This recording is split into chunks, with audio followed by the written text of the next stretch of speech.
The Fearless Podcast, in a time of deceit, telling the truth is a revolutionary act.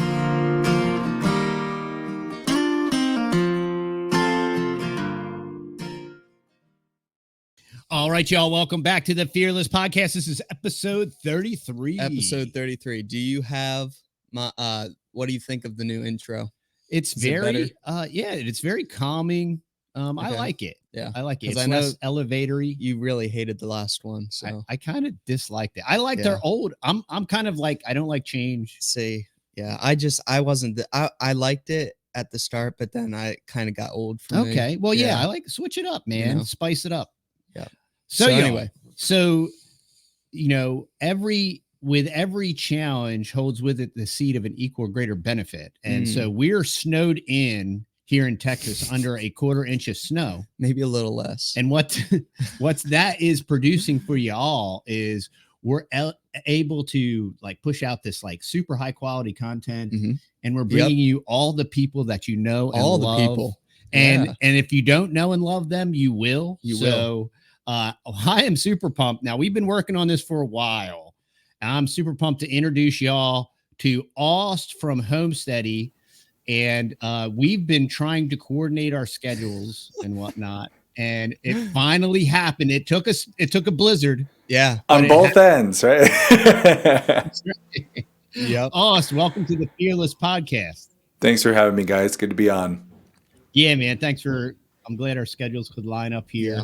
And for those of you that don't know, Homesteady has a YouTube channel. They also have an excellent podcast. Yep. And the quality is incredible. On par. It's just really good quality, very entertaining, educational, family friendly. It's just a great resource. And then Aust Homesteady itself has all their own resources and website. Yep. They have a Pioneer. What's your subscription program? Our Pioneer program. Yeah, that's our kind of our catch-all of, you want to learn more about homesteading? Do you want to get, learn more about off-grid life, milking cows, building chicken tractors, whatever it is? We got a little bit of everything in there. And we've been high quality. Yeah, we've been following Homesteady since the very beginning. Yeah, probably since the podcast. Almost the podcast. That's old school days, guys. This is our 10th year. Yeah. Wow. Yeah, so you're way more. Okay, so let's talk about this. Let's do an origin story. Sure. Let's talk about so you're 10 years into this podcast. It's Homesteady. So I would say you're at least 10 years into homesteading. You guys, you're a family of 8 and you're a young family. And so maybe tell us kind of what you did before homesteading and what led you in that direction. Yeah, all right. So like all good origin stories, right? This is not where we started. This isn't anything what I looked like at the beginning of the story. It was grew up in town, no farm animals, no experience with chickens or cows or hunting or all I did. The one little sliver of homestead life that we still have today was I was really into fishing. Other than that, just grew up like a kid in town. We didn't have much land. We had a family dog, so that was about it. And met my wife, Kay, who you see on our channel and on the podcast. And she's a farm girl. She did grow up with this life. She grew up not quite at the level that we run things here now, but she grew up with farm animals and that whole thing. We met, neither of us at the time were living on the farm or living a farm kind of life. We were, just traveling. And when we first met, we thought we would just kind of keep doing that, traveling. We weren't planning on kids. Well, 6 later, here we are.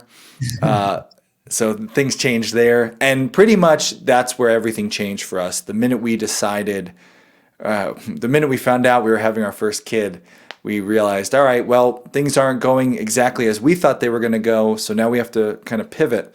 And our life pivoted completely. We went from, thinking we were just going to travel and, see the world to, well, we don't want to have an only child, so let's keep this going. And we want to feed our kids the best we can and give them the best life that we can.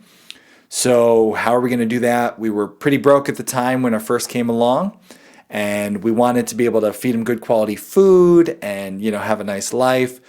But we couldn't afford, organic food or, pastured meats or anything like that. So we started trying to get creative. And creative at the time, we were in a 3rd-story apartment. And creative meant, well, you know what? There's a little patch of grass down at the bottom of our staircase. So Kay said, you know what? I could grow some vegetables in that little patch of grass. And we didn't own much more land than that little patch of grass. So I thought, you know what? There's animals walking around the woods. We lived in Connecticut at the time. In the state of Connecticut, there are way too many deer. They're practically a pest control animal in some parts of the state. So I thought I'll learn to hunt, and Kay will grow some vegetables, and we'll try to do the best we can with the very little money and very little time that we had. I was working full-time in construction, and she had her hands completely full with a newborn baby and everything that brings. And so we both started figuring stuff out. And that was 14 years and change ago when this all kind of started. And I knew nothing about hunting or butchering or livestock or animals. Kay had experience working with the animals and a little bit, but not at the level that we do things now. And we grew from there. And we can get into all the details, guys. But that's kind of what, having our first kid, that was like our motivation, the spark that lit the fuse. To now, if you fast forward, we live on the family farm. We pasture beef, cows like you guys got, and livestock, pigs and sheep. And we have a dairy cow herd operation here. We don't buy meat. We butcher everything here on our homestead. We grow some fruits and veggies a little bit, but most of our operation is livestock. And that's where we're at today. Yeah, so walk us through that. So it's one thing, okay, so you start having kids, you realize we need to provide for them in a holistic fashion. So that's a very common backstory for a lot of people. Either they have a health emergency or they have children and they say, you know what, this thing is bigger than me. But so you go from apartment dweller, using what you got where you're at with what you have and the little patch of grass, right? And then you're going to expand and scale to do this homestead thing, develop all these new skills, right? And your full-time construction, but then you're going to complicate it by a factor of 1,000. You're going to become a content creator. Maybe explain what happened. Yeah, so you nailed it, right? It's a big juggling act that, like you guys know all too well. We built, when you look back in what is going on 15 years now, right? It's 14 years and change of this whole journey. When you look back, it is just a never-ending journey of a couple little steps forward and usually a few backward at the same time. Learning new skills, learning new things, and going in different directions, trying to explore and figure out what you're good at, what you like, what you don't. So our first year of us becoming homesteaders, it was me hunting and Kay gardening. And that was a year of complete failure. My first year of hunting, I walked around the woods a lot. I was learning how to bow hunt at the time. I had never used a gun before. I was not familiar with firearms. I did not grow up in a house that was comfortable with firearms. So for me, it was very foreign to even get into the idea of hunting, let alone guns. So I started with a bow. Figured, you know what? I'll start with the bow and arrow and we'll go from there. So I walked around the woods with a bow and arrow in my hand. I scared a ton of animals. Never even got a shot off at anything, but I learned a lot. Kay, she started in the garden and she started with some peppers and some tomatoes. And the neighbor, we were in an apartment, so we had neighbors underneath us, came out one day and weed whacked up all her tomatoes. And later on, she had some peppers that were actually growing. They were getting there. They were peppers. They were still green at the time. And we had a friend come along who thought he had a green thumb and said, "Oh, your peppers are ready." And he picked them before they were ripe. So she got nothing from the garden. I got nothing from the woods. It was a huge failure. And if you let failure stop you, that's where Homesteady would have died, right? We wouldn't have been here talking today. Yep. We would have had a failed patch of grass and an expensive bow. But we just failed and kept going. And that's how we got here today. A lot of failures, but pushing through and learning from it. Our next year, early in the archery season, I got my first deer. I had learned a lot from my mistakes, and the following season I got out there and I was on the ground hiding behind a rock with my bow and arrow when a doe came over the hill at 40 yards, and I took the shot and got my very first doe. And that was a huge experience in the world of homesteading. Some people, I find homesteading, the world of hunting, isn't as popular as I personally think it should be. I think hunting is a great way to be a homesteader.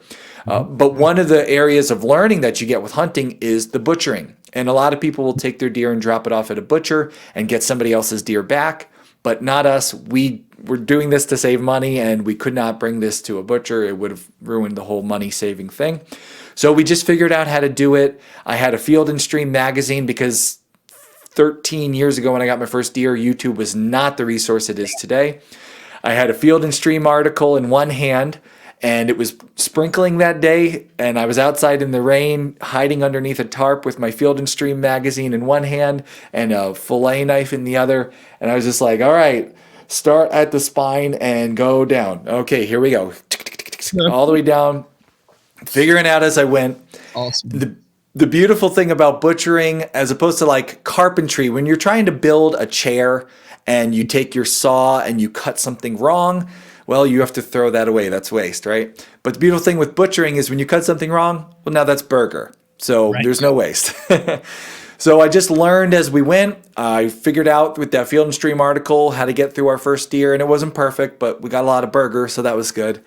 And we brought it inside, and we learned how to make burger, and we learned how to make sausage, and we learned how to vacuum seal product. And at the same time, Kay's garden the next year did a little better. So we had some tomatoes, and we had some salad and some peppers. And the next year, we were having our second child, my oldest daughter. We decided it was time to get out of the apartment and look for a place. And at the time, the idea was, you know what? Let's just find a little piece of land that's real cheap. And we were still real broke at the time. So we thought, you know what we can do? We can find a little scrap piece of land that nobody wants. It'll probably be off-grid because we won't be able to afford to be on the grid. Those pieces of property are more money. We'll find a little off-grid piece of property, and we'll put a yurt up because yurts go up quickly and they're inexpensive for how quickly you have a structure. And that was what we were going to do. And we told our parents, hey, we're going to move out of the apartment and we're going to move into a remote piece of property with essentially a fancy tent. And Kendra's father said, no, you're not with my grandbaby. So he helped us find our very first farm property, and he helped us finance the property. And we were able to get into a little 10-acre farm that already had a house. And it was wonderful that we had, I know not everyone gets help from family like that, so it was really special. It helped us get a leg into the world of homesteading and farming earlier than we could have. We would have definitely been set back in our yurt. So yeah, we were able to get a little family farm, and through that 10 acres, we were able to expand into livestock. We got some chickens, we got some cows, we got some pigs. And actually on that 10 acres, we pretty much had every animal you could fit on the 10 acres at some point in that journey. And yeah, so we slowly grew from that apartment to that family farm. And at the same time, I was learning, that whole time as we went, we were learning. A lot of the learning I was getting was from podcasts because I had a construction job and I had to drive to work every day. I couldn't watch YouTube. And again, YouTube wasn't even as big as it is today. So I would drive into work. I had a lot of times a 2-hour commute, and I was trying to teach myself how to be a farmer, how to start a business as a farm. We wanted to start a little farm business.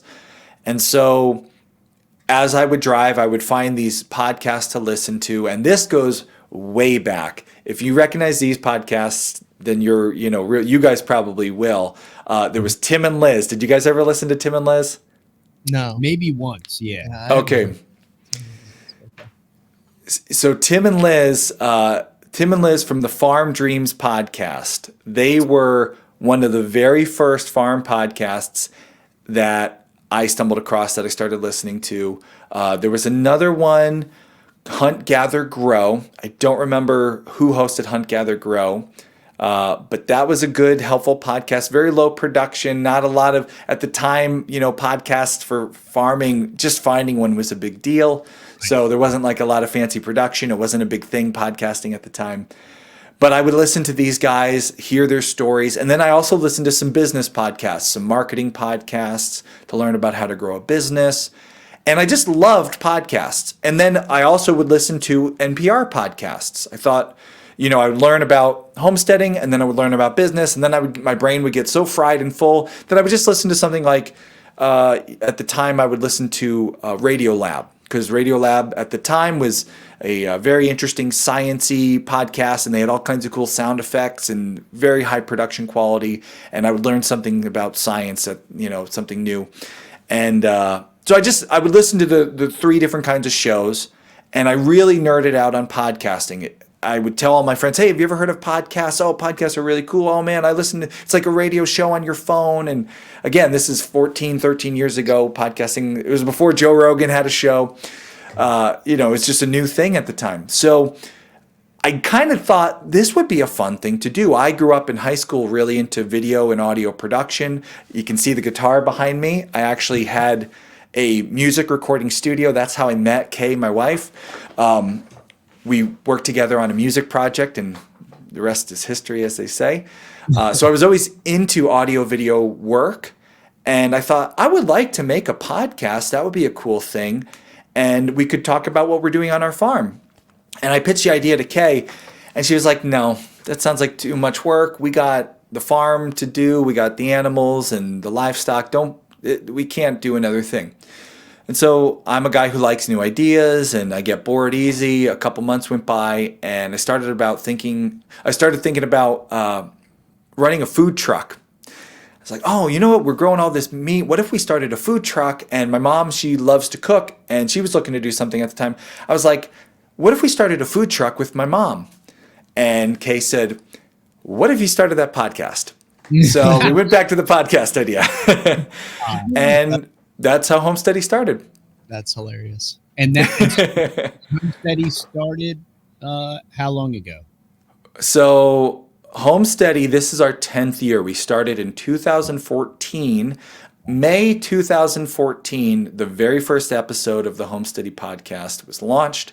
And at the time, we had been at our farm. I want to say we'd been at the farm for a couple years at that point. So we had gone from just having chickens in the backyard and me being a hunter to chickens and pigs and goats. And the podcast in the early days was really learn as we learn, right? Join us as we learn. We were not experts in anything agricultural at all. We made lots of mistakes. But at the time, as I told you guys, I like to listen to these other podcasts like Radio Lab and these other things where they would go and interview people. And so what I thought was, what if we took our podcast, because we're not experts, what if we go and interview people about these things? What if we ask experts? Because if you know anything about working with farmers, right, you guys probably bump shoulders with a lot of farmers. Most farmers, especially the old school ones who are good at it, quiet, right, not really social media types like you see today, but wealth of knowledge. Yeah. So it's like, what if we could get these guys who don't want to, they hardly want to talk to you at all. I'm an extrovert. I like taking a hard nut to crack, break it right open.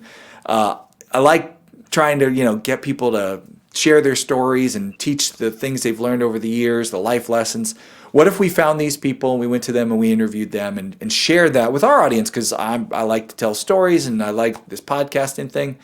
So we started doing that. We started going and finding experts in, chickens and experts about cows and experts about goats, people who didn't have social media accounts and never would have wound up on YouTube, but had just really good information to share. And we were not afraid to ask the questions because we were brand new. And then I could spend my time being an audio video producer, making it sound different and sound cool. And when we launched the podcast, the idea was I wanted to make an NPR quality podcast, something that could be played on National Public Radio, I wanted to make something that was that quality, but for the world of agriculture. So our podcast, episode 1, had music and sound effects and interviews and guests. And we spent a month building this one episode. And at the time, every other podcast out there was doing like a weekly thing. And we were very different because we were once a month, but it was high production value. And we did that for a couple years. And I honestly feel that's what helped us become a full-time content creator with Homesteady, because it set our show apart. We wound up on the front page of iTunes, featured, new and noteworthy, right next to, on one side was a podcast featuring Oprah Winfrey, and another one, Bill Clinton, and us right in the middle. And it was on the front page of iTunes. Oprah status. Just for 2 weeks. But hey, you take those 2 weeks and you use them as you got them, right? Me and Oprah. I'd rather bump shoulders with Oprah than, Bill on the other side. But there it is what it is. So there we were on the front page of iTunes. And we got a lot of new listeners and a lot of traction. And at around the same time, we started doing YouTube, and we were able to tell people, hey, by the way, check out our YouTube channel. And this, again, we started our YouTube channel 10 years ago. Actually, it was in the winter of starting the podcast. It was like December 2014. And we didn't even do regular YouTube content for another year or so. But because we had the podcast, we told people, hey, go check out, we have an extra video up. If we did an episode about fishing, we'd throw a fishing video up. If we did an episode about goats, we'd throw a goat video up. And so it kind of we built the farm, we built the content side of things, and we were trying to build our own business actually as farmers. And as you guys know, that's a really hard way to make a living, right? Trying to make a living off of the product, off of pork, chicken. That was our idea at the time, pork and chicken. And at that time, I started bumping shoulders with the John Siskovich of Farm Marketing Solutions, who happened to be my neighbor. And anybody who has chickens, meat chickens, has probably built themselves a John Siskovich chicken tractor. He was actually a neighbor right up the road from me, a friend, and it's a good friend of mine now. So we were building at the same time in the same town. We were trying to build this farm business, pastured poultry, and John's podcast and his YouTube channel is called Farm Marketing Solutions. So I was trying to sell pastured chicken in a town where Mr. Farm Marketing Solutions was also trying to sell pastured chicken, and needless to say, he sold a lot more chicken than me. So after a year or two of trying to do the farm thing, we realized, you know what, we're getting a lot of traction with the YouTube channel, we're getting a lot of traction with the podcast. The farm direction, it's a great way to feed ourselves and friends and family, but we stopped trying to become farmers full time, and we just focused on the educational content and growing our homestead. And we were able to, with that kind of lifestyle, start a part-time business with Homesteady, which allowed me to go part-time on the construction side. That allowed me a lot more time on the homestead and building up our business. And then over time, we were able to transition to doing Homesteady full-time. And now today, that's all that we do, is we run the business, which if you're new to Homesteady, if you don't know what we do, we really pride ourselves on being an educational channel. We really try to focus on education and helpful content. We don't do a lot of vlogging. There were some time periods where we experienced and experimented with it a bit, but more nowadays, and in the early days too, it's really been primarily educational content. And always through our experiences, the things we're learning, we're never afraid to tell you when we're learning something new. We'll share the failures, we'll share the learnings, and we're not afraid to ask questions of experts who are better than us. And we've been very, very fortunate over time to work hard on this Homesteady channel and our homestead at the same time, homeschool our kids, build the business together as a couple. And we're fortunate we get to spend every day on the family farm with our animals, our kids, me and my wife. It's honestly, it's just a wonderful life. And it took a long time to build. And like I said at the beginning, a lot of mistakes were made, and it does not happen overnight. But anybody looking to make a big change, it's going to take a long time and a lot of work, and 100%, 110%, as you guys know, worth doing. So, it's hard, but it's worth doing, and everybody's path will look a little bit different, but start now. What would you say from starting your social as a content creator to going full time? How long did that take you? We started Homesteady in 14, and it was 2 years before I even made a dime. 2 years of producing content before I monetized anything. As I mentioned, it was a hobby of mine, right? Recording music, editing videos, editing music. It's something I had done since I was a kid in high school. It's fun. I like telling stories. I like adding sound effects and music and bringing something to life and sharing a story and inspiring people. And I like making an audience laugh. I like making an audience cry. I like to share this, this whole storytelling thing. It's something I'm really into. So for 2 years, we did it just for fun, just because we wanted to. And we saw the traction was there. So there was always the thought that, oh, maybe this could be something. But for a while, it was just for fun. After 2 years, we decided, you know what, let's try to actually make something from this. It'll help pay for the time spent, because it was hours. My schedule when we were early days, so we had just moved to the farm, our 10-acre farm in Connecticut. We were trying to start a farm business, so we had chickens and pigs. We were doing pastured pork, pastured poultry. We were teaching classes from our homestead about how to butcher, how to work with goats, how to work with chickens. So we were doing all the agricultural stuff.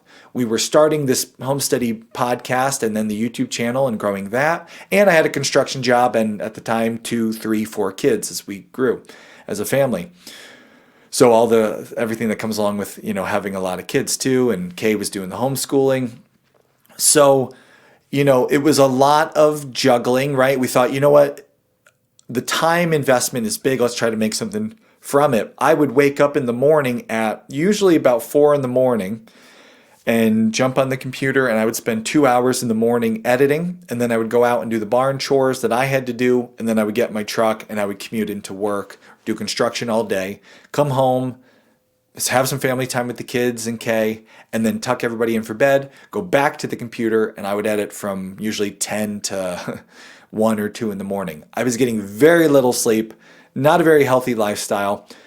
But we realized that with the traction the show was getting, we could turn it into something, and then I could take time off to do it if we were able to make some money from it. So we shifted. We started the Pioneer program, which we talked about a little bit at the beginning there, which was basically we saw everybody was doing Patreon, and I didn't like the idea of putting my business in the hands of some platform solely. We've always produced Homesteady very holistically. So some people became like just a YouTube channel and just made money from YouTube.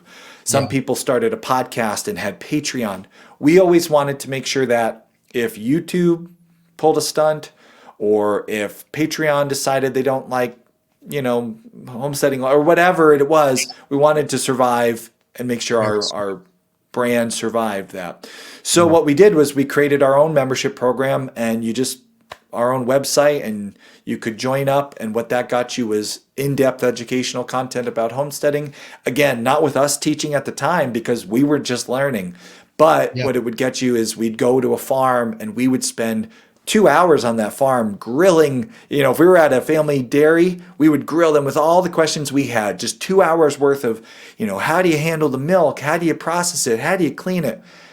Nobody wanted to watch a 2-hour video on YouTube at the time. So we would edit that down to a really fun 25-minute, vlog or, 25-minute video. But there would still be 2 hours worth of educational stuff that got cut. And that would wind up over for those who really wanted to learn more about the homesteading lifestyle. They could dive into it on the website. So we built that Pioneer library up and we launched it. And our first month, we got a whopping 10 Pioneers at $3 a month. So we had $30 coming in from the show. Our first $30. There you go. And you just grow from there, right? It wasn't long after that we were able to monetize the YouTube channel. And I had not realized our YouTube channel was eligible for monetization for a couple months, and I just didn't know. So I flicked that switch on, and instantly we got a check for $900, which was like, whoa, that's huge. Wow. But that had been like 6 months that I didn't realize we were eligible. So then the next month we made like, $75. But you just grow. You grow over time. And I say a lot, it's like with homesteading, we understand this concept with homesteading. And sometimes we forget this with our life and what we expect in our lives. with homesteading, you plant an apple tree. And if you do it the wrong way, you take a little teeny tiny apple seed and you put that in the ground and you wait 5 or 10 years before you even see any fruit, right? If you do it the right way, you take an apple, a little starter that's been grafted onto good rootstock. And even then, with a 1 year or 2 year old apple tree, you put that in the ground, you still have to wait 5, 6, 7 years before you start to see fruit. And it doesn't peak for another 5 or 6 years, depending on if it's a dwarf or a bigger tree, right? So you plant a tree and it takes a long time, but once a tree starts producing, then you get this overflow to the point where you're like, hey, friends, family, you want to come pick apples? Pigs eat the apples. We can't keep up with it. So we've tried to, over the years, with our homestead, with our business, with our holistic growing homesteady, holistically plant trees as much as possible. So it's slow in the beginning and it takes a long time to monetize, and even then it's laughable. But if you see the tree is growing and the fruit goes more and more every year, eventually you can make the leap. And for us, that took about 3 years of part-time to the point where I was able to quit construction. And even then I had to kind of do a little bit of work as a video creator for other people. So I had Homesteady now, which was my own brand and my own business, but I couldn't feed my family off of Homesteady full time. And the farm and Homesteady was doing its thing, but I still needed some money to pay the bills and keep the lights on. So what I did was I had this content business here doing Homesteady. I helped other people build their YouTube channels. So I'd go and make videos for businesses. I had a food channel I worked with for a long time, producing food videos, which was really fun because I'd go and do these shoots. And she was a culinary instructor, and she'd cook a lot of delicious, amazing food. I got to learn a little bit about cooking, and I always got to take the leftovers home. So that was great. It was a win-win. And a couple more years of that till we could finally say, you know what, Homesteady can do it all. And even then, it was less money than I was making working in construction and with my own AV business. But finally, we were able to just do what we wanted at our homestead and share that, and then, build up our educational content. And we've been doing that now just before we moved to family farm in Pennsylvania, which was going on 6 years. So it's been 7-ish, maybe 8 years of full-time homesteady. And it's starting to get up there. There has definitely been a shift in our channel and our growth. We used to never teach anything. It was all learning and all learn along with us, and we'll ask the questions. Now we finally figured out how to do some stuff pretty good. And, hi, buddy. It's been 6 years since you moved to Pennsylvania. Home studio you get walked in on at times. You guys know. This will be our 6th year, believe it or not, 6 years in Pennsylvania family farm, which seems, I know you guys have been following. I think we did some content with you guys.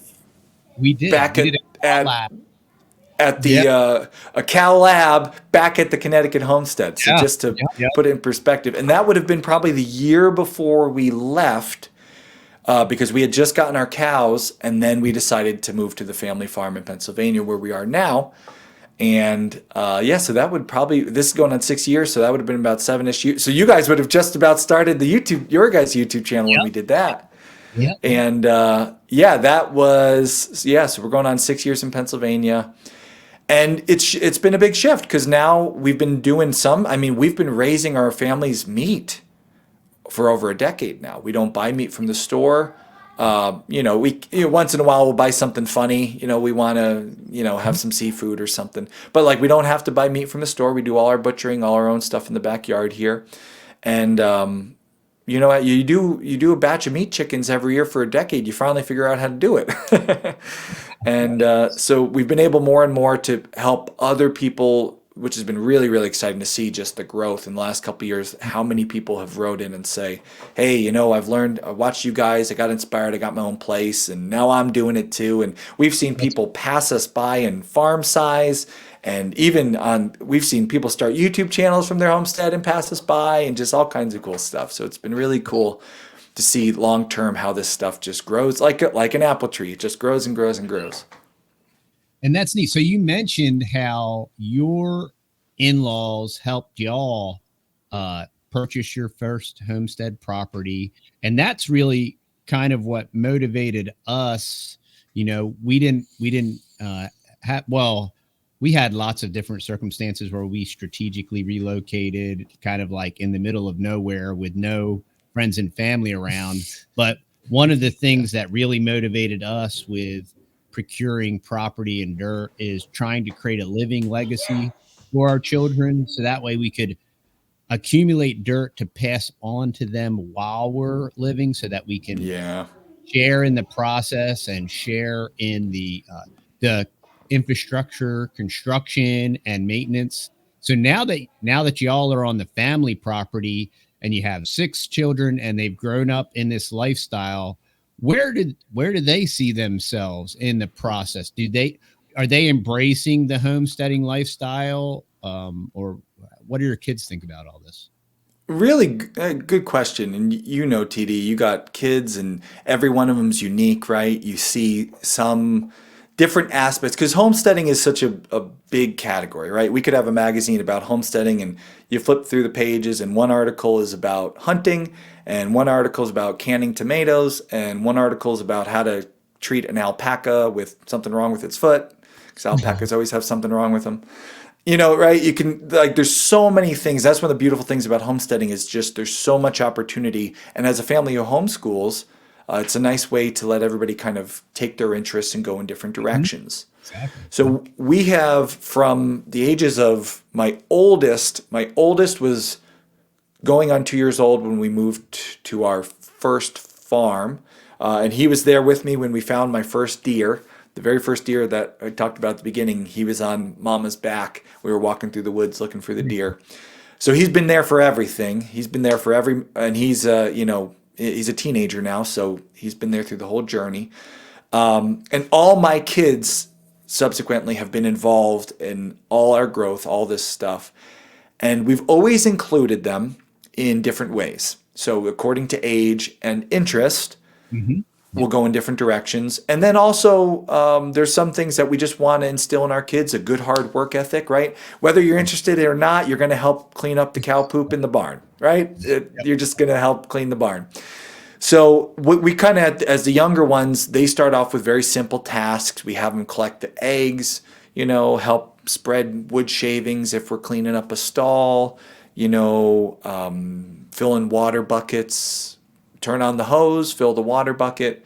The little ones are involved at very easy tasks at a very young age. So really, and this is every kid's different, but from 2, 3, 4 years old, they're out there in the barn, just in the safe areas, just exploring and learning. And trust me, when you send the 2, 3, 4-year-old to get the chicken eggs, you guys know half of them are going to wind up on the floor.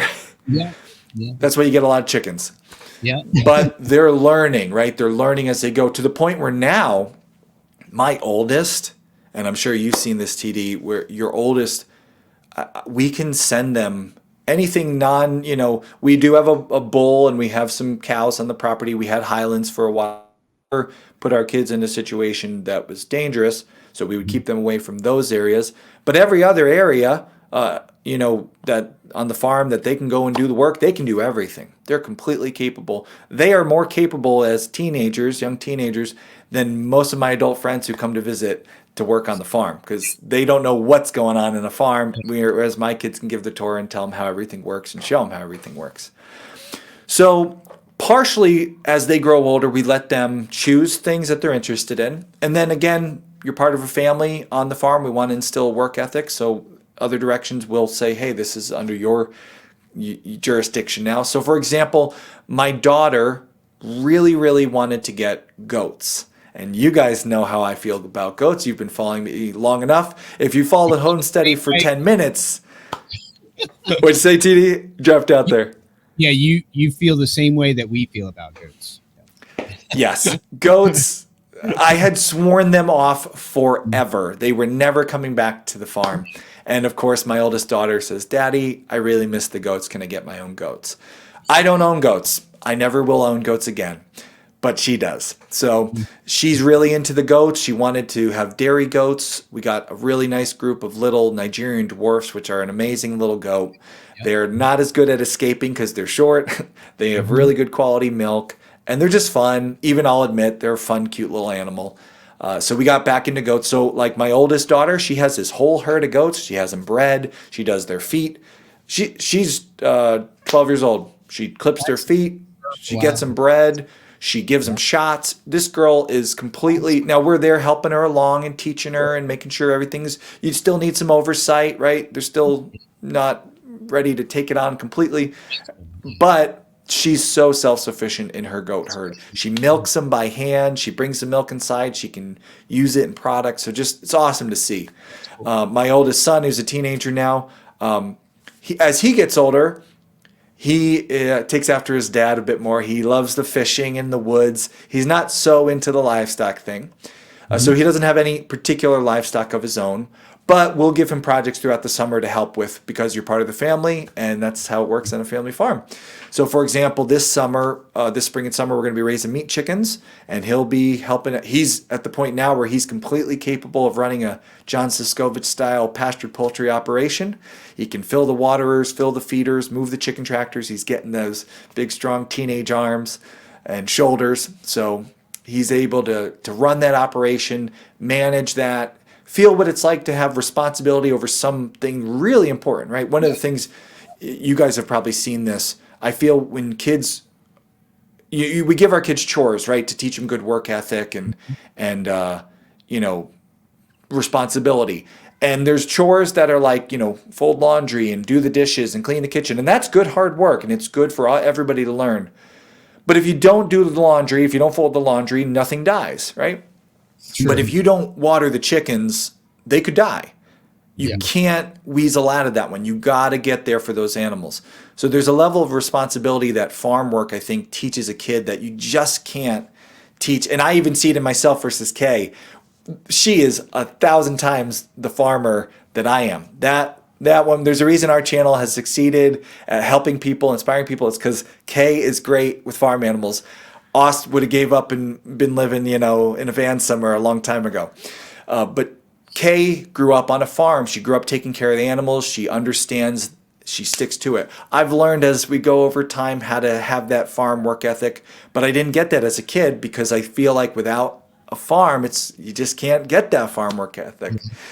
Our kids are fortunate. They're getting to learn hands-on, taking care of animals, caring for creatures, making sure, even it's blowing snow out, blizzard-like conditions. We had wind gusts yesterday were 40 miles plus. Wow. Got to go out and take care of the animals, right? Yeah. You can't sit inside and be cozy for the day. So you just learn real hard responsibility.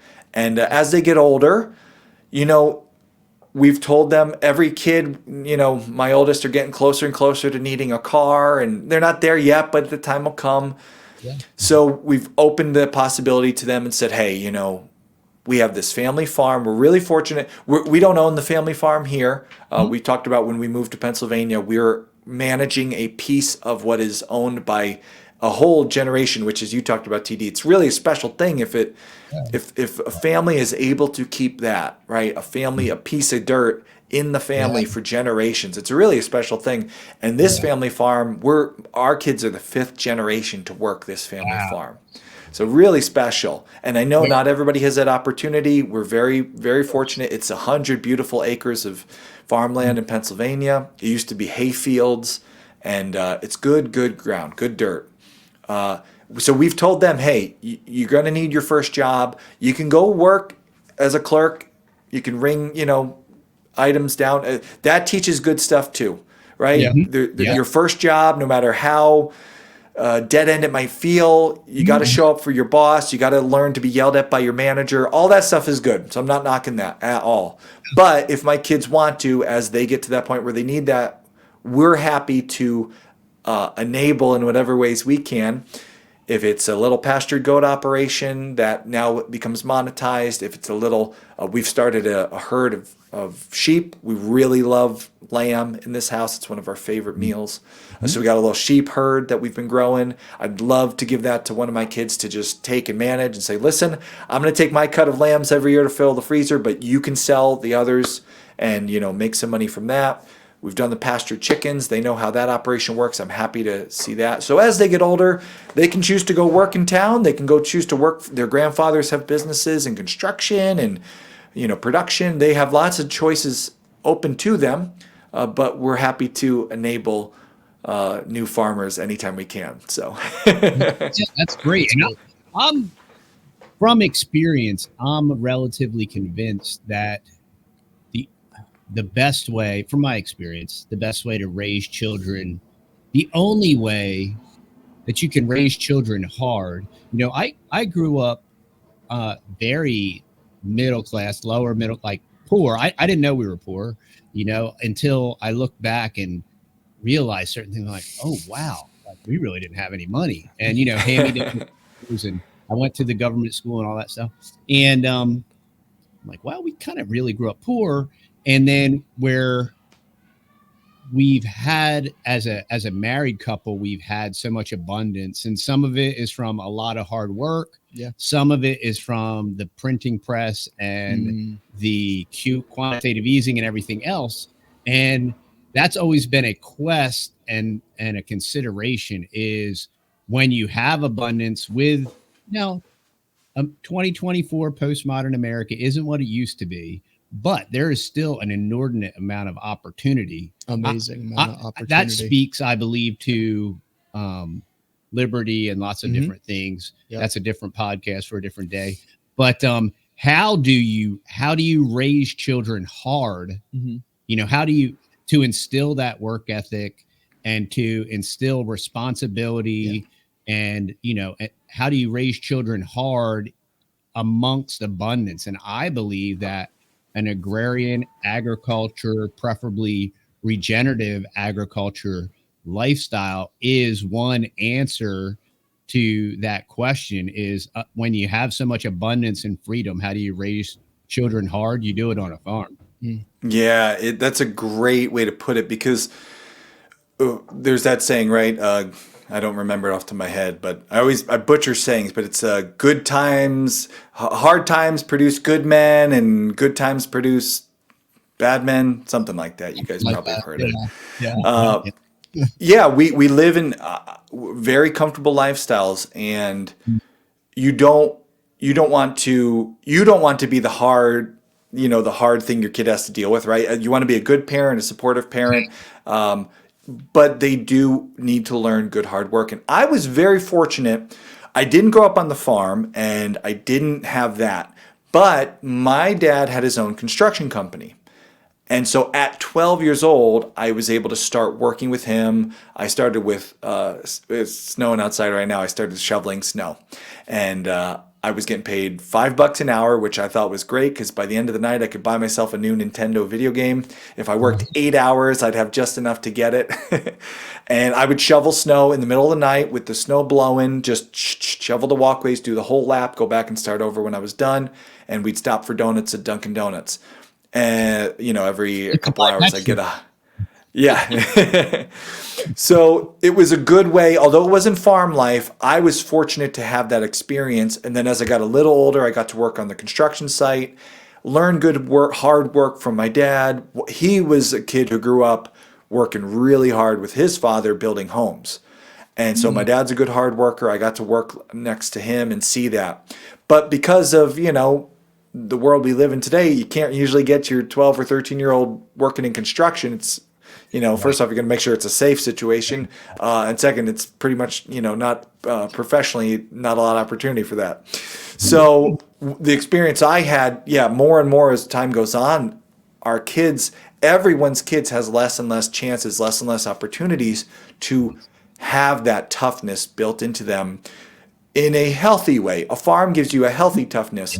You have a parent with an addiction, or you're poor and destitute. That's a different kind of toughness you'll develop, but that's also a negative life that you hope your kids don't have to go through. So the farm gives you all that struggle of going out when it's cold, going out when it's raining, taking care of animals, failure. How many times have we watched an animal we care about get sick, die because of a mistake we made or something we did wrong, or just nature, right? Things happen and you can't stop it, and it's the loss. You deal with the circle of life. The farm teaches so many things in what is pretty much mostly a very safe.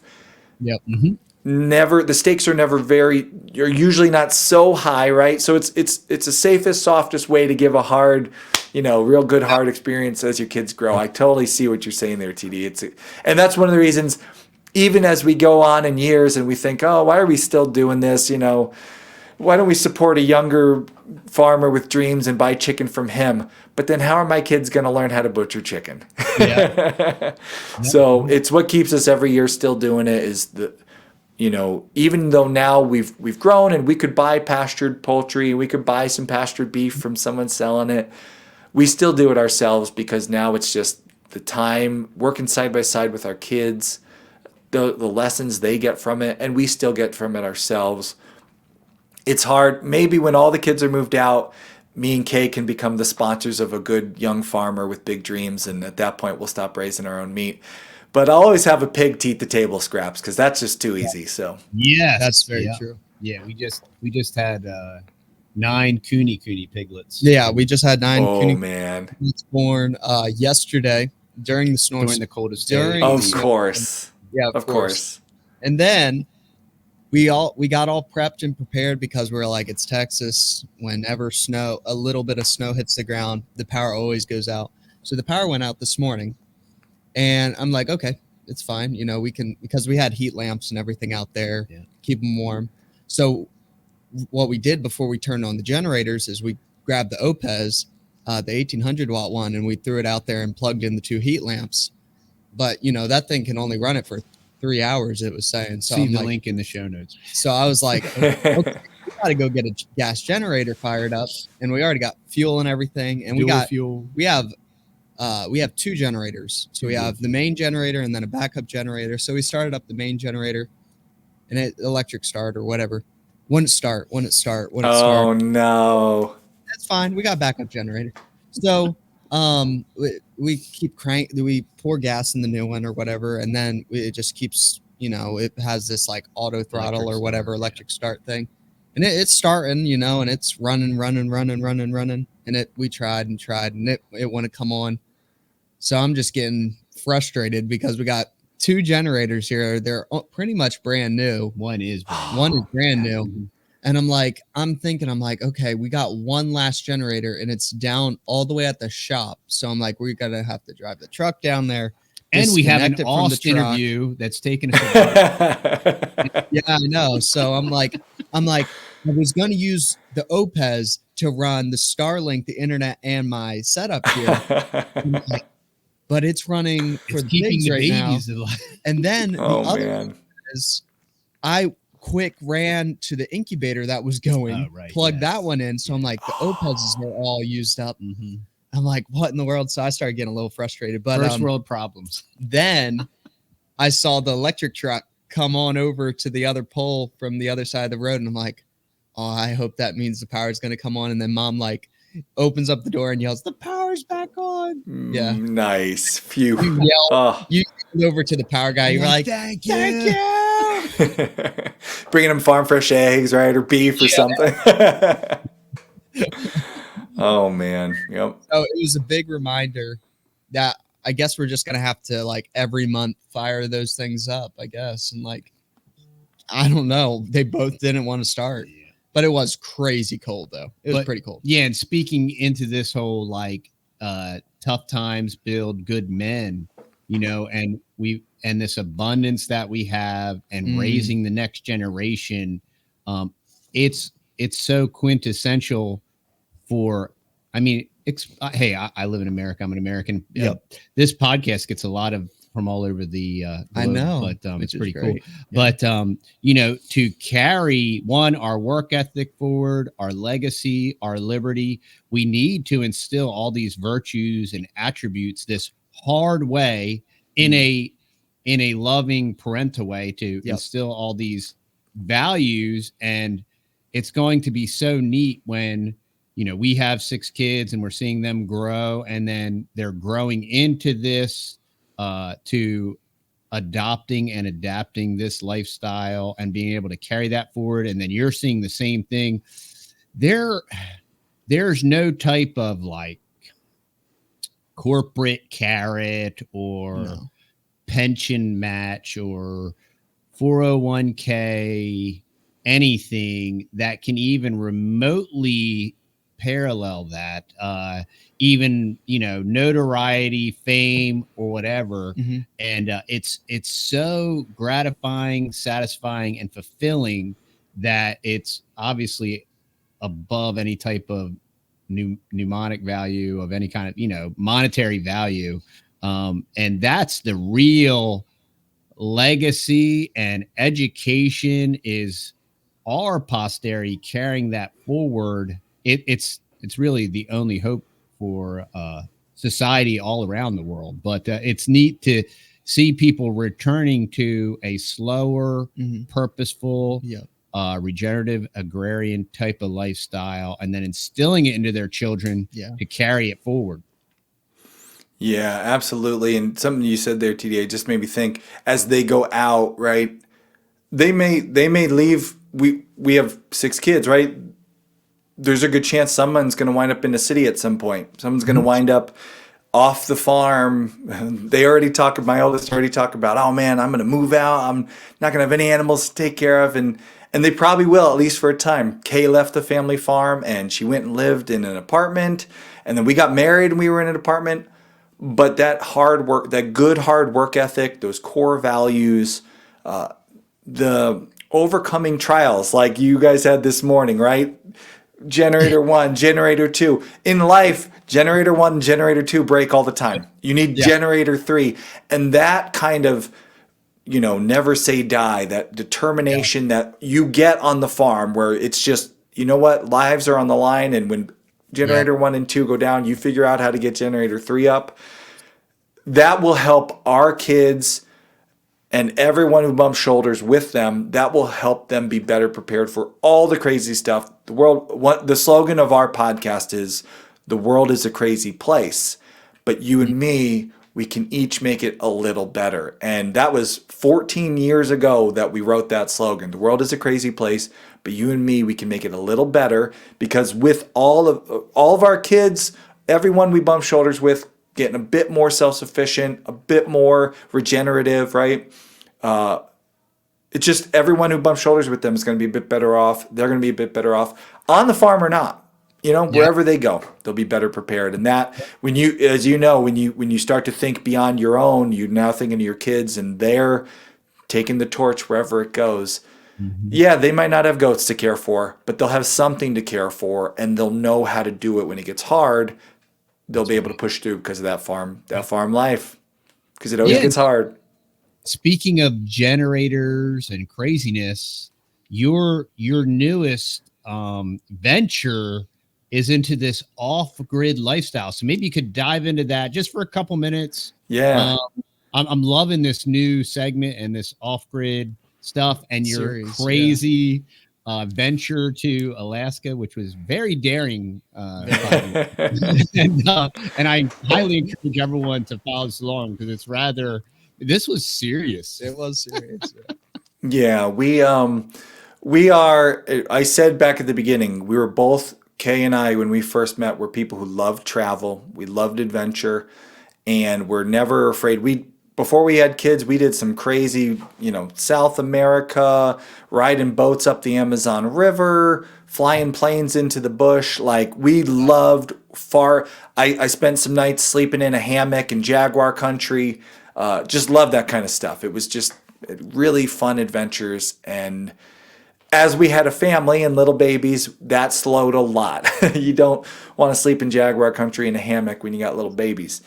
But we've always had this sense of adventure. And one thing we do on our channel and in our homestead, Kay and I both, we are not people who funny enough, as someone she loves her milk cows, we don't love doing the same thing every day. We don't, just want to care for the chickens and the cows every day for our whole life. We like to try new things. And you guys have watched us a long time. So every livestock you can imagine on a farm, and a few you can't, have been here. Camels, anybody, right? We've tried all kinds of crazy stuff. Haven't even seen it on the channel yet. We now have a water buffalo out back here, so we're always trying something new.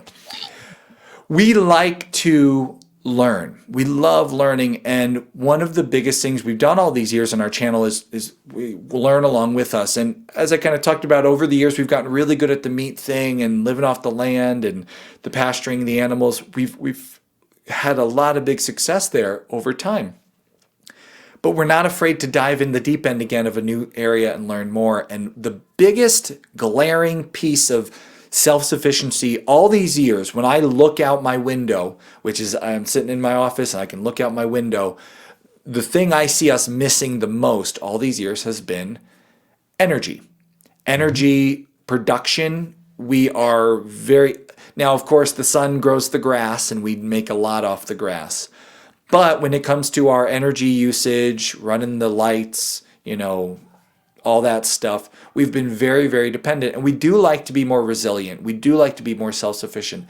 Our goal has never really been 100% self-sufficiency.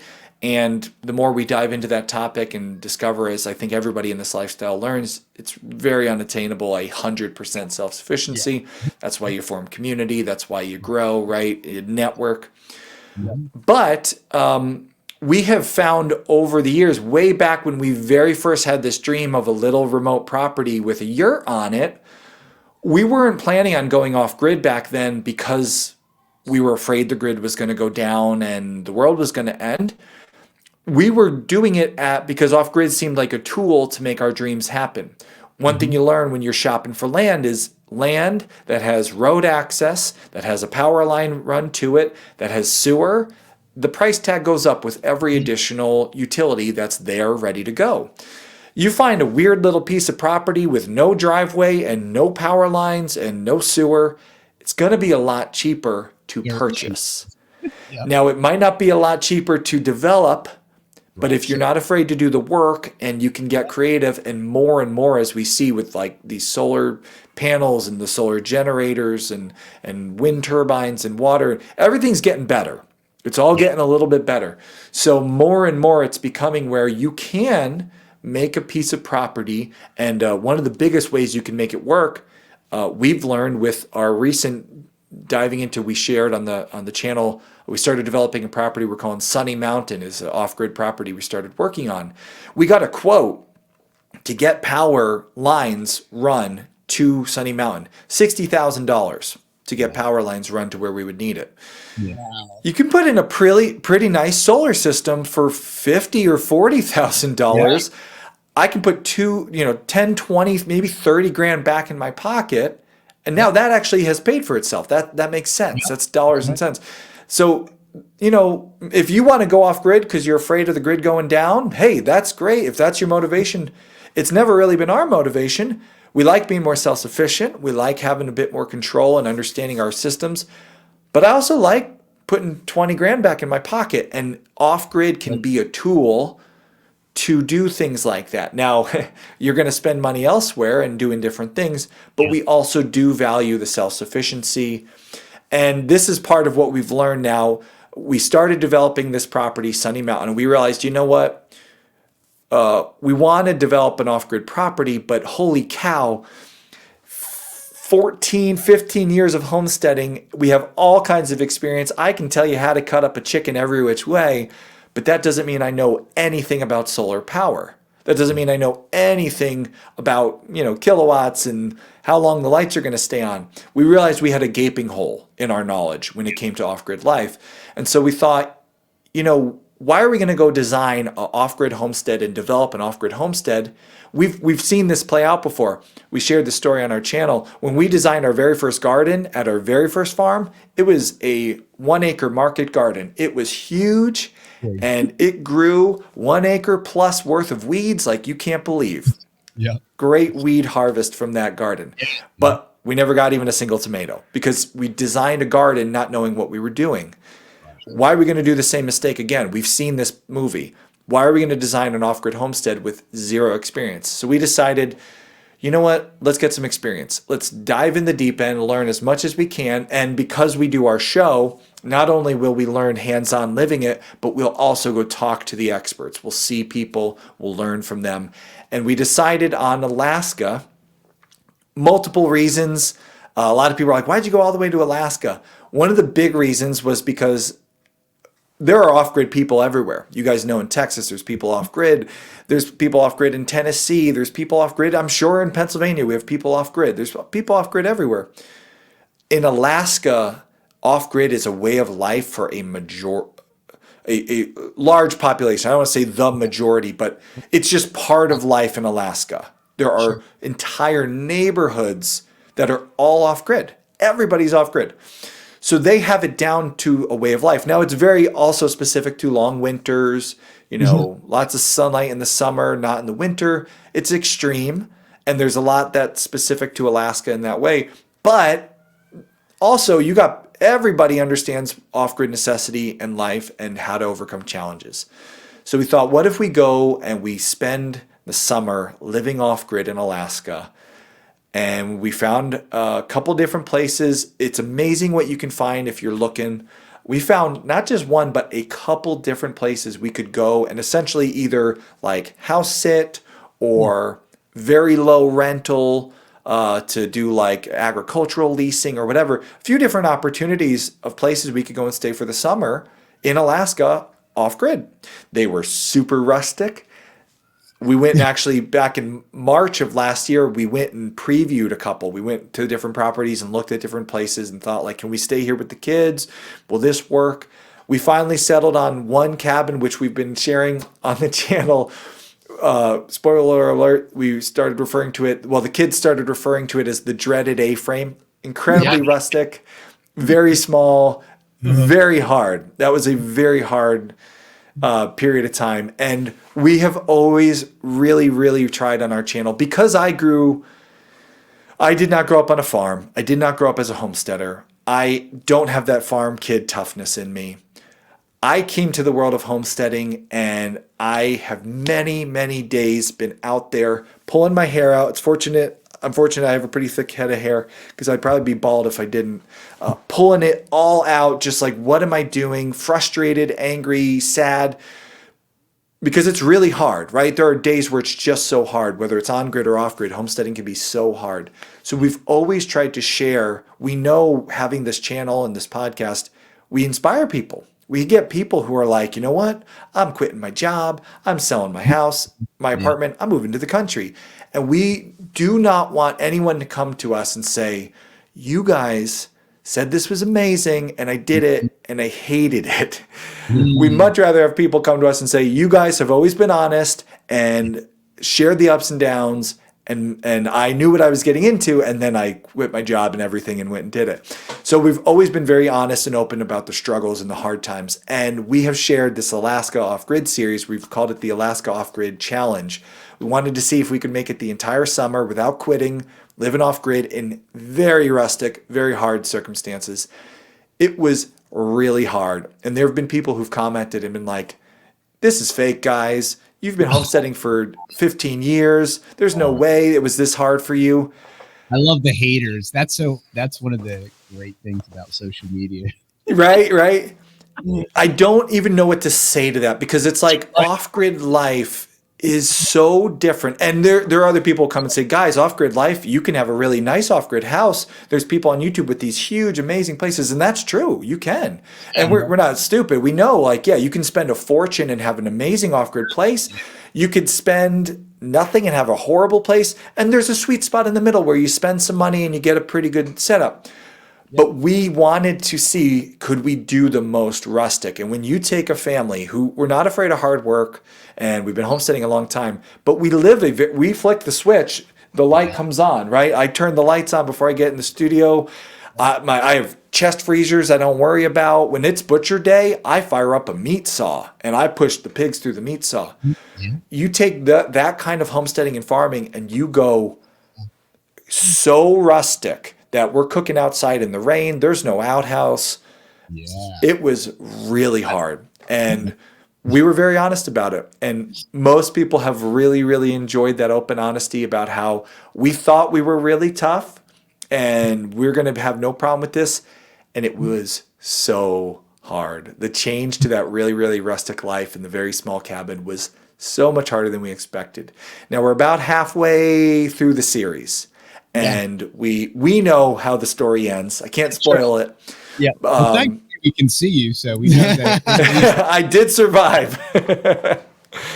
Yeah, we learned a lot, and as you start, if you're following along in the journey, everything is in the beginning. You ride a bike in the beginning, you're going to fall, you're going to get hurt, you're going to cry. Yep. Everything is hard in the beginning. The reward comes to those who push. And we learned a lot.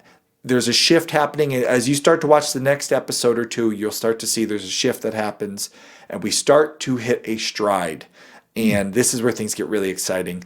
And we'll keep sharing that. This series isn't over. We're about halfway through the Alaska series. We've done some incredible interviews. We got to talk to people who live off grid with big families. We talked to people who live off grid, do part-time off grid stuff. We saw all kinds of cabins and setups. People have very rustic off grid lives. People who can do everything off grid and have the whole kit and caboodle and just live a normal life without paying an electric bill. And it was just honestly one of the peak experiences of both of our lives. Kay and I, we got to spend a summer in Alaska with our family in some of the most remote country I've ever been in, where like our nearest neighbor, the nearest other person, took 15 minutes of driving to get to pass a house from our one cabin. Nothing but moose and bear around us. And as far as the eye could see, just beautiful hillsides of the Alaska wild. And it's an experience that has changed me forever. And, so what's the word? I'll leave you with the hook there. Find out what happens next. The cliffhanger, there it is. But it was incredible.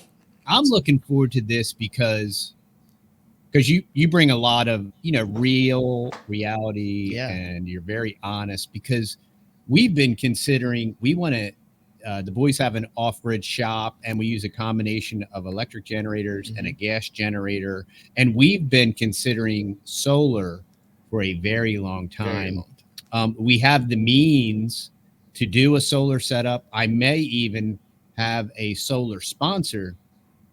But the problem is you watch all of these solar people and, well, that was the old battery, and now there's this new iron battery, and then you'll need the new inverter, and then this new panel. Yeah. And where I am with solar is like, I want and we're at a very unique time with these plug and play stackable units that I think is really what's going to EcoFlow. Yeah, totally revolutionize. OUPES just came out with the Mega 5. Yeah. It's going to totally revolutionize solar as we know it. Big time. And I'm going to be real curious to see what y'all and it's stupid proof too. Yeah. It's idiot proof. That's nice. Yeah, that's what I need. Plug, play, good. Yeah. When it comes to hear me too. I am with you guys. It's an interesting time, especially if you're motivated towards the off-grid life. And one of the things we're going to explore, especially in the next part of this series, and even beyond, because it's where we go with our Alaska journey. The off-grid challenge was Alaska, but it also was 8 human beings in Alaska who actually live in the lower 48 and have to get home with all their stuff. So the last part, it's a 3-act. This is a 3-act story. There's the first act, which is the dreaded A-frame, and we've just completed that act, which we just got our butt kicked. And if you've been watching, you know it. We just got our butt kicked, and we shared it on YouTube.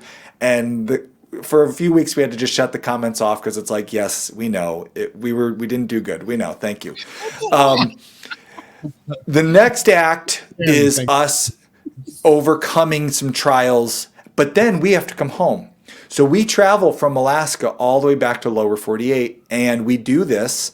We interview people along the way who are off-grid. We still see more off-grid setups.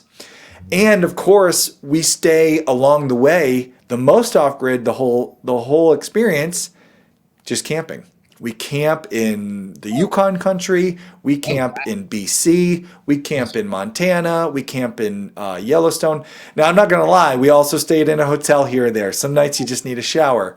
Sure. But For most of the trip home, it would be a couple nights camping, then a big long day of travel, hit a hotel, then another day of travel, a couple more nights camping, another hop over, a night in a tent. We had some tents we would throw out. They were like a pop-up tent. You'd throw them, they'd spring up. And then we had a nice big tent. Sometimes we get to a really cool place, like we got to Yellowstone, and we were like, we got to stay a couple days at Yellowstone. So we popped the big tent up. We take our time.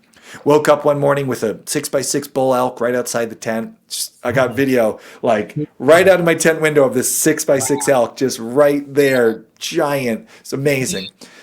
But all along the way, we're still learning and going to see things and talking to people. And one of the big questions that we're going to tackle in this series, one of the big things that we had to come to terms with is when it comes to off-grid, so many people go to that lifestyle because of self-sufficiency and independence. Sure. And one of the scary truths that we find along the way is a lot of these off-grid systems, you become, in just a different way, incredibly dependent on a different grid. So maybe you're not on the electric grid, but you're on a battery producing grid, which you guys just talked about. When your battery breaks, and it will break, you're still dependent on that grid. And we talked with, so one of the things to look forward to on the way home, we talked to Gridlessness. I don't know if you guys watch that channel, but great YouTube channel. Jeff from Gridlessness. He has been someone I have followed for years. I interviewed him way back when we first moved to Pennsylvania. He was one of our first video podcasts. I've been watching him over the years since then. And I always look at Jeff and say, people look at our channel and say, you guys are living the life I want. I want to do that. And I understand that. It's a dream, and we're very fortunate to have this life. I look at Jeff and say, that guy's living the life I want, because he's gridless. He's off-grid completely in BC, and he's mining for gold and hunting bull elk and fishing for salmon. And I'm like, that is my style of homesteading. I like livestock, but salmon and gold, that's me. I love that. But we actually got to interview him on the road, and he works in the electric grid. Like, he's an engineer who works on this stuff. And he talked at length in our interview. It's one of my favorite interviews of the whole series. He talked about about this problem with off-grid life and dependence. And he shared some really good ways to truly be off-grid, awesome, whether or not you're on solar power. So that's another teaser there. Stay tuned. That episode is probably months away, so you have to hang in there for it. But right now our production is very slow because these episodes are really, as you guys mentioned, high edit, high production. So we're doing about one a month right now. Jeff's is coming, but it's one of the best ones in the whole series. I can't wait to share it because I learned a lot about our goals with off-grid life, what we were looking for versus realities. I learned a lot from Jeff, and he is off-grid. His channel is called Gridlessness. Like, he loves the lifestyle, but he was very eye-opening about some of the realities of off-grid life. And so a lot of good stuff coming. You set the hook very deep. Very deep. I am a fisherman. I've been a fisherman a long time, so I know. Well, this has been awesome. That was great. I will obviously put all your links below, but where can everybody find you, Aust? If you search Homesteady, you'll find us. And whatever you're into, if it's podcasts, we have 10 years worth of podcasts now. There's 100 plus, maybe 200 episodes to dive into. If you like YouTube videos, we have almost 1,000. I've trimmed down in over the years and tried to find we try to keep the best stuff out there, the quality stuff. We have a website, thisishomesteady.com. We have a membership program. If you're serious, like I really want to homestead and dive in deep to the educational stuff, we have that too. But there's plenty of free stuff, and on whatever platform you like, we do audio. I love to talk. I never shut up. So there's something to me talking somewhere on the internet. You'll find it. That's awesome. That's great. This has been a blast. We really appreciate you investing our time here. And this is a value for value proposition. So if you love the type of content and the people that we bring to you, please go on over to TheTexasBoys.com. The Food Forest in a Box is still available for now. Act now.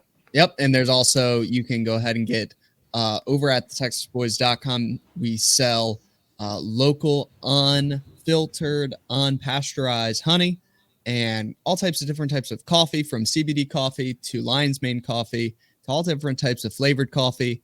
And then we sell all types of different teas and the native mud brew and all types of great stuff over there. Go check it out if you want to support what we do here on the podcast. But another great way to support this podcast is leaving a 5-star rating wherever you are listening to this. And we do highly recommend for y'all to go check out the Fountain app and go listen over there. I listen to Homesteady on the Fountain app. Oh, yeah. So the Fountain app is awesome. Fountain app's where it's at. So thanks for go. hanging out, y'all. Thanks for coming along on the journey. Check out Homesteady. If you're interested or curious about Off-Grid, this new series is next level. Oh, it is. I am waiting for every episode. And yeah, thanks so much again, Aust, for your time. Hey, Aust, any closing thoughts? We've talked about a lot, but any closing thoughts? Yeah, okay. So people listen to our shows because they want to do this, right? And we talked about how long, right? You guys have been in this journey a long time. We've been in this journey a long time. And you look at what we have now and you say, oh man, someday, right? Someday happens through a failed garden and, missing deer, right? So our message to everybody always, we try to be inspiring. We try to be honest. Our slogan at Homesteady is just start. So it's January. It's a great time to say, you know what? I've been listening to Texas Boys for a while. I've been watching them and all the cool stuff they're doing. I've been listening to Homesteady, right? I want to do some of this stuff. This year, one thing, make it a failed garden. You know, your neighbor can weed whack the tomatoes. Just start. I love it. There you go. I love it. And with that, y'all, stay fearless, my friends.